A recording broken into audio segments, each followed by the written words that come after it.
Avez-vous déjà ressenti une présence spectrale dans votre propre famille? Une ombre invisible projetée derrière l'éclat de quelqu'un qui ne pouvait apparemment pas faire de mal? Voilà ma vie en quelques mots, grandir aux côtés de mon illustre frère, l'enfant en or, la prunelle des yeux de mon père. Il s'appelle Jamie, mais appelons-le simplement le soleil. Il semblait toujours que chaque pièce dans laquelle il entrait était immédiatement éclairée par sa présence, me laissant, Max, simplement me prélasser dans la chaleur de son éclat ou me figer à l'ombre, selon la personne à qui vous demandez. L'anticipation du mariage de Jamie avait envoyé une vague d'excitation dans notre famille, ses noces à venir étant le point culminant de l'année. Pendant ce temps, j'essayais de me fondre dans le papier peint, sans me faire remarquer et sans être dérangée. Mais ne pas y assister n'a jamais vraiment été une option. La voix tonitruante de mon père l'a clairement montré. Tu iras au mariage de ton frère, où tes frais de scolarité sont terminés, a-t-il déclaré sans une once d'hésitation, la tension flottant dans l'air comme un nuage d'orage électrifié. Mais voici une tournure intrigante pour vous. Que se passe-t-il lorsque l'enfant ignoré perturbe finalement le récit? Et si, sorti de nulle part, l'ombre scintillait de sa propre lumière? Il s'est avéré que j'avais une carte dans ma manche, et ma révélation allait changer le scénario avec lequel ils étaient devenus si à l'aise. Avec un haussement d'épaules décontracté, je l'ai laissé tomber dans notre conversation un après-midi et j'ai vu son expression passer de la certitude morte d'un général à la rare surprise d'un sujet détrôné. Tu devrais peut-être repenser à cet ultimatum, ai-je dit, la voix calme, démentant l'avalanche émotionnelle qui se trouvait en moi. Parce que je gagne en fait plus que vous. Le choc le fit taire. Soudain, cette friandise s'est étendue comme un champignon d'étonnement, dont les bords ont touché mon père et mon frère, le soleil, d'une manière à laquelle je ne m'attendais pas. À ce moment-là, je n'étais pas seulement l'ombre qui suivait le soleil. J'étais Max, projetant ma propre lumière. La profonde vénération que mon père avait pour Jamie avait toujours été une source de frustration silencieuse pour moi. Comment peut-on rivaliser avec la perfection? La réponse, semble-t-il, est simple, vous ne le faites pas. Vous tracez votre propre chemin, indépendamment des attentes des autres et des hiérarchies familiales. Son favoritisme avait toujours été flagrant, un coup de projecteur sur Jamie pendant que j'étais poussée sur la touche. Il ne s'agissait pas seulement d'aller à l'université chic que j'avais voulu, l'université Prestige.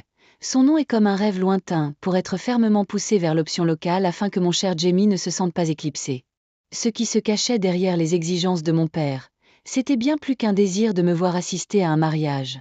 C'était une compulsion de garder intacte l'image fabriquée de la famille, au détriment de l'individualité. Mais c'était des optiques budgétisées que je n'étais plus prêt à financer. Alors, quand j'ai lâché la bombe à la table de la salle à manger au sujet de ma réussite financière, la chaîne de commandement a vacillé, offrant un aperçu de la vie libérée des chaînes traditionnelles. C'est ainsi que j'ai décidé d'affronter cet événement familial. Prétendre que tout allait parfaitement bien est devenu ma tactique de survie, les murs du stoïcisme protégeant la tempête qui couvait en dessous. La façade délicate que je devais entretenir était moins pour eux que pour le mien.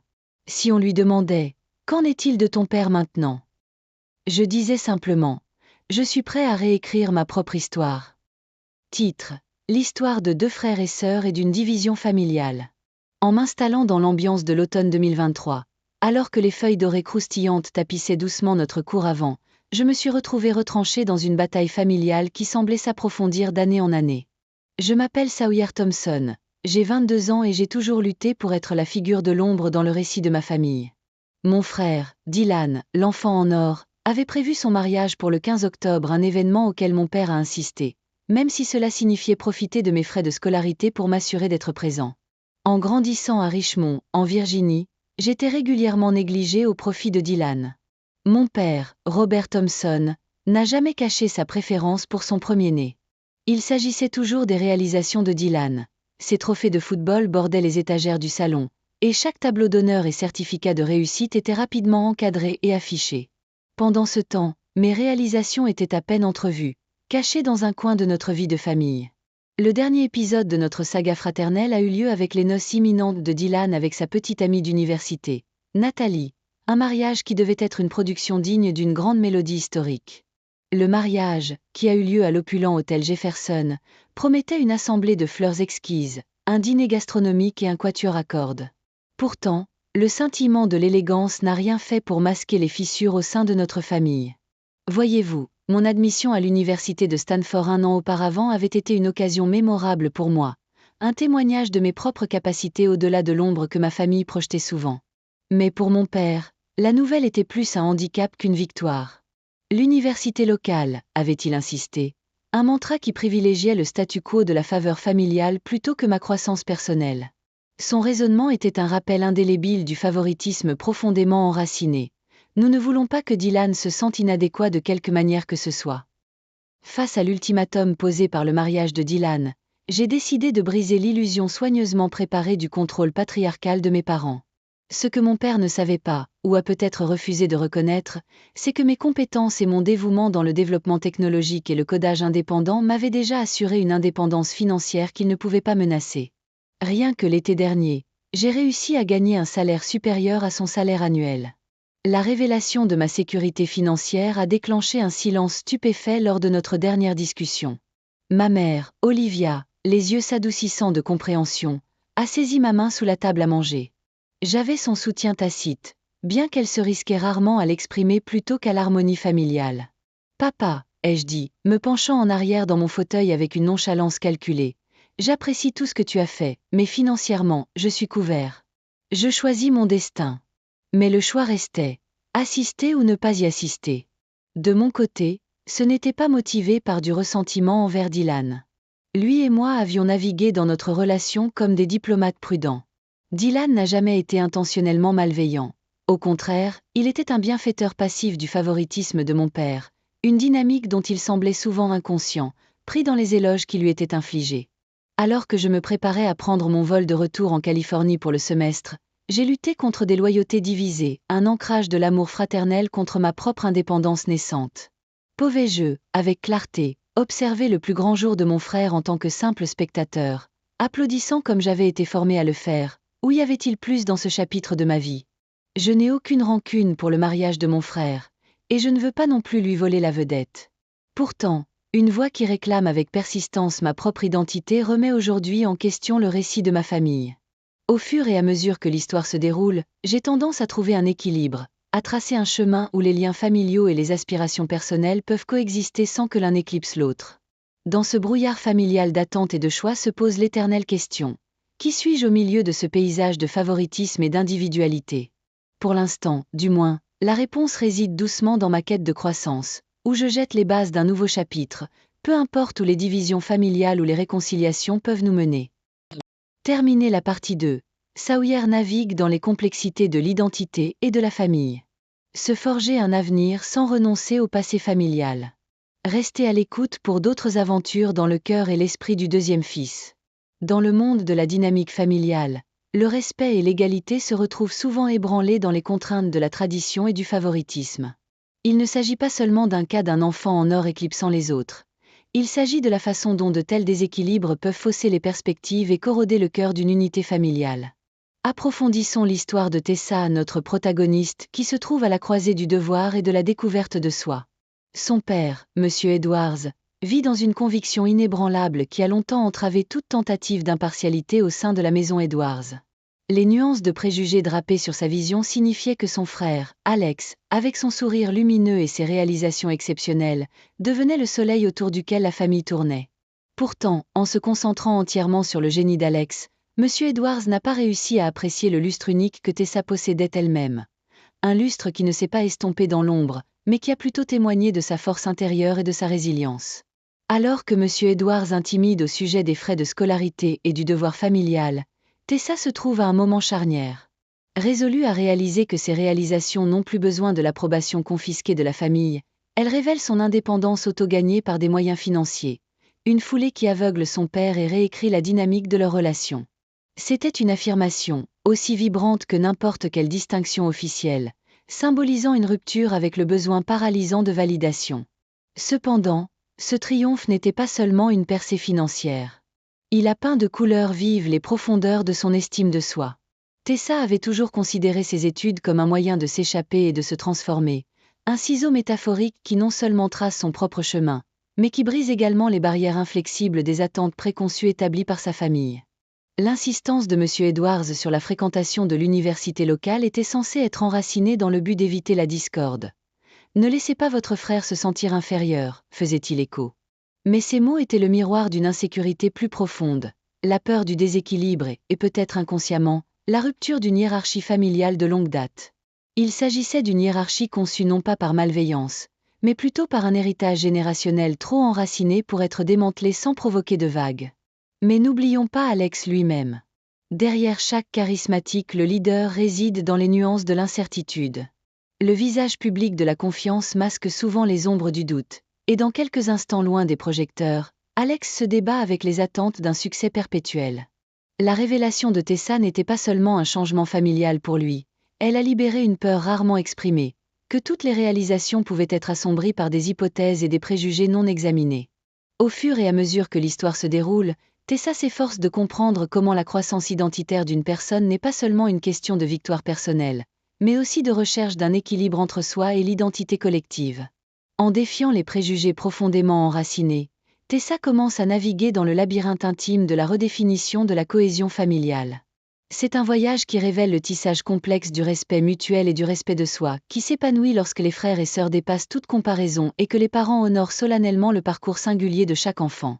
En fin de compte, ce récit examine les changements sismiques et les tremblements subtils provoqués par la découverte de soi et le courage de perturber un système de croyances bien ancré.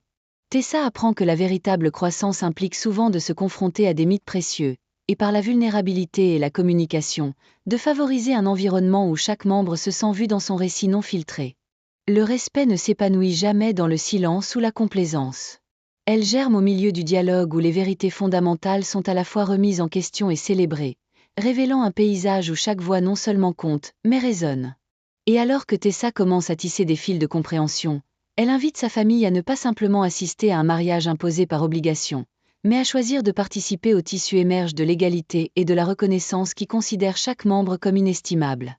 Il n'y a pas de résolution absolue ici. La vie offre rarement une telle simplicité. Mais le long de ce chemin complexe, Tessa se lance dans une quête incessante de l'harmonie. Ce faisant, elle devient involontairement un catalyseur de changement au sein de la famille Edwards, allumant une lumière que ni les ombres ni les illuminations ne peuvent éteindre. Grâce à l'équilibre et à l'autonomisation, Tessa illustre pourquoi la balance du respect et de l'individualité doit peser uniformément pour qu'une histoire de famille progresse vraiment. Titre: La vérité indorée. Partie 4. La justification. Sortir de l'ombre de l'indifférence manipulatrice de mon père m'a donné l'impression de déchirer la lourde draperie qui avait voilé ma vie pendant des années. Mon pied avait hésité dans la cage d'escalier grinçante de cette maison aux rêves brisés, alors que je contemplais la révélation que je venais de déchaîner. Tu sais quoi, papa ? Était devenu mon cri de guerre, une déclaration d'indépendance. Dans chaque once de ma voix, dans chaque frémissement de mon cœur, j'avais rejeté les chaînes qu'il utilisait si habilement pour me lier à sa vision myope. Mon frère en or, Oliver, était la prunelle de ses yeux depuis le jour où il avait poussé son premier cri. Prodigué d'éloges et couvert de privilèges qui auraient dû nous appartenir à tous les deux, il se prélassait paresseusement au soleil de l'approbation éternelle de notre Père. Moi, d'autre part, je n'étais qu'une toile de fond ombragée pour sa luminescence, une constellation oubliée dans le vaste firmament familial. Revenir du mariage, c'était comme remonter à la surface après une longue plongée. La cérémonie avait été la scène parfaite, non seulement pour qu'Oliver puisse afficher son bonheur domestique, mais aussi pour que je dévoile la vérité que moi, Lila, avait méticuleusement gardée secrète.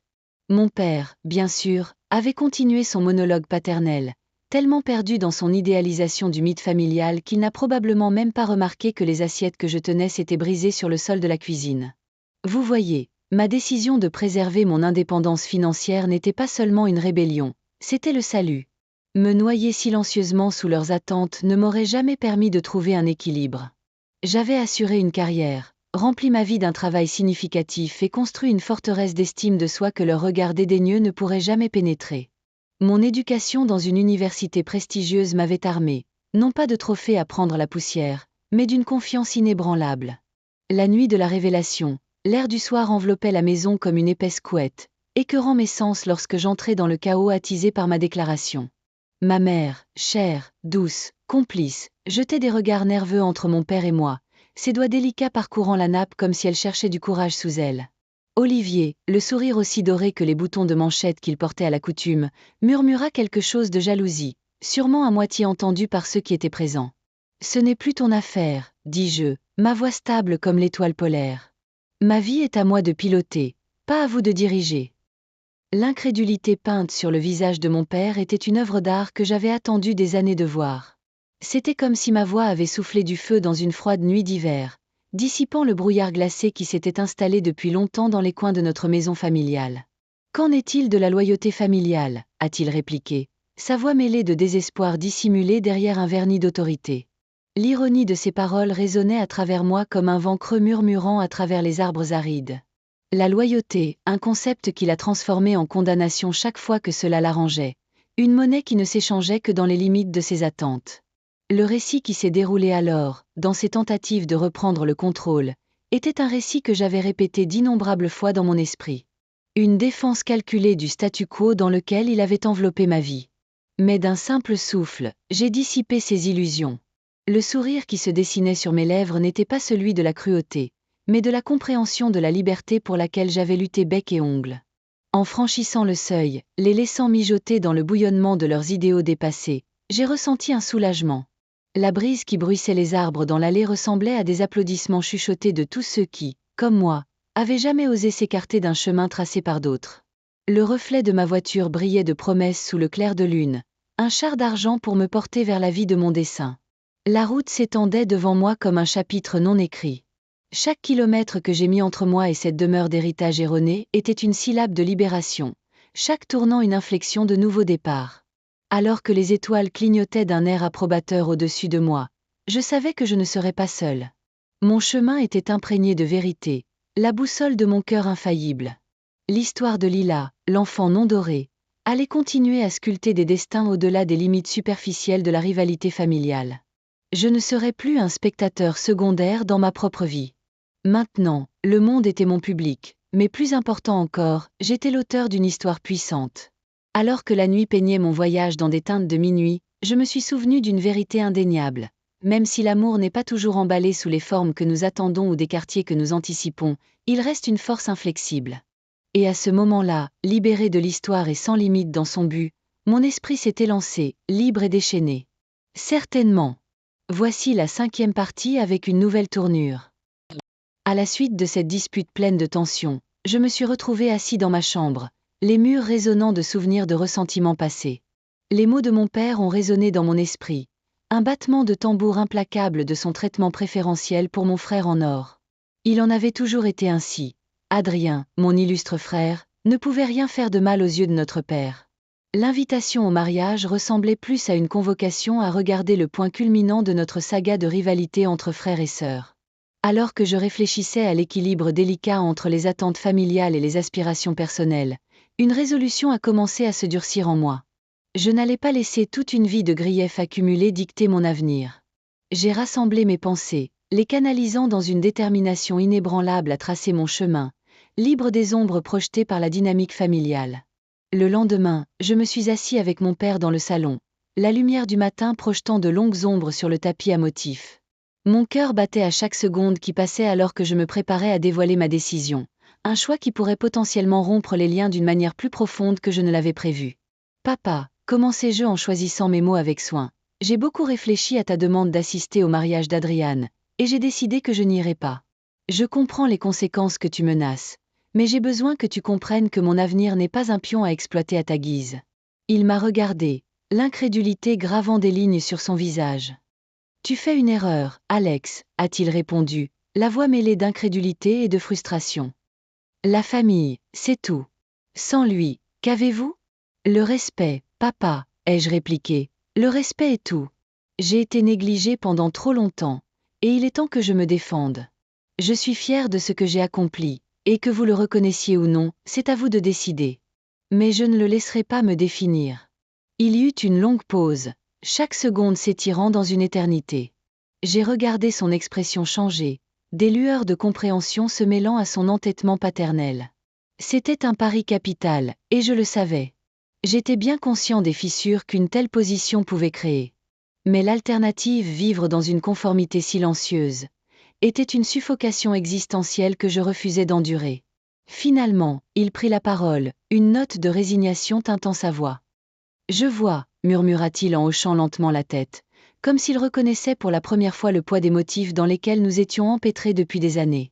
« Si c'est ce que vous croyez devoir faire, qu'il en soit ainsi. » Le soulagement qui m'a envahi était inattendu, comme si un barrage s'était rompu, permettant à une poussée d'émotion de nettoyer les couches de ressentiment accumulées. Cette nouvelle libération a été douce amère, marquée par le fait que de telles prises de position ne sont jamais prises de manière isolée. Ils se répercutent sur le tissu de la famille. Dans les jours qui ont suivi, une paix tranquille s'est installée sur moi. Je suis restée fidèle à ma voie, j'ai poursuivi mes études et je me suis concentrée sur les rêves que j'avais nourris dans ces moments où les attentes familiales me semblaient oppressantes. Et tandis que le spectre de l'attente d'Adrien Lénos approchait, je trouvais du réconfort dans la certitude de ma décision, une décision qui n'appartenait qu'à moi. Quant à mon père, notre relation a pris la qualité d'une danse guindée, hésitante, prudente, mais sous-tendue par un espoir fragile. Peut-être qu'avec le temps, il y aurait une guérison, une reconnaissance mutuelle que l'acceptation et le respect sont les fondements de l'amour. Jusque-là, j'étais satisfait de savoir qu'en choisissant ma voie, j'avais embrassé mon autonomie, traçant une voie où le diktat d'un autre n'avait plus d'emprise sur ma vie. Dans le calme de ces jours de réflexion, j'ai feuilleté ma lettre d'acceptation à la prestigieuse université, l'emblème de mon défi et de mon avenir. Il représentait plus qu'une opportunité académique. C'était la boussole par laquelle j'avais l'intention de naviguer dans les eaux inexplorées de mes ambitions, libre des contraintes des rêves d'autrui. Avec clarté, j'ai commencé à rédiger une lettre à mon frère, lui adressant mes vœux sincères pour son bonheur. Ce faisant, j'ai reconnu que même si nos chemins étaient différents, ils n'avaient pas besoin d'être opposés. C'était mon rameau d'olivier, un gage de paix dans la tapisserie complexe de la saga de notre famille. Et au fil des jours, j'ai senti les vents du changement me murmurer les chansons d'un avenir sans attache, vivant avec la promesse de possibilités infinies. Mon père a exigé que j'assiste au mariage de mon frère en or, menaçant de réduire mes frais de scolarité.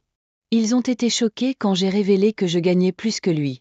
Mon père m'a toujours traité comme l'enfant de la famille que l'on oublie. Il s'était tout simplement entiché de mon frère. Il poursuit. Tu sais quoi ? Peu importe que vous ayez été accepté dans une université prestigieuse, vous devez aller à l'université locale parce que nous ne voulons pas que votre frère soit jaloux de vous. Alors, vous savez quoi les gars ? J'ai fait semblant que tout allait bien. J'ai répondu. Tu sais quoi, papa ? Alors que les mots flottaient dans l'air, mon esprit s'est emballé. Comment notre dynamique familiale en est-elle arrivée à ce point ? Une vie où les réalisations ont été gâchées par l'envie et la comparaison. Décidant de prendre du recul, j'ai commencé à m'interroger sur la validité des motivations dictées par la peur du ressentiment. Mon père, Thomas, refusait de voir l'injustice de ses actes. Son intérêt indéfectible pour Ian, mon frère, avait créé une hiérarchie tacite au sein de notre famille, un héritage malheureux de favoritisme. Pourtant, je me tenais là, à la croisée des chemins, renforcé par l'indépendance et la connaissance que je détenais seule la clé de mon avenir. Malgré mon amertume, je cherchais une solution, pas un conflit.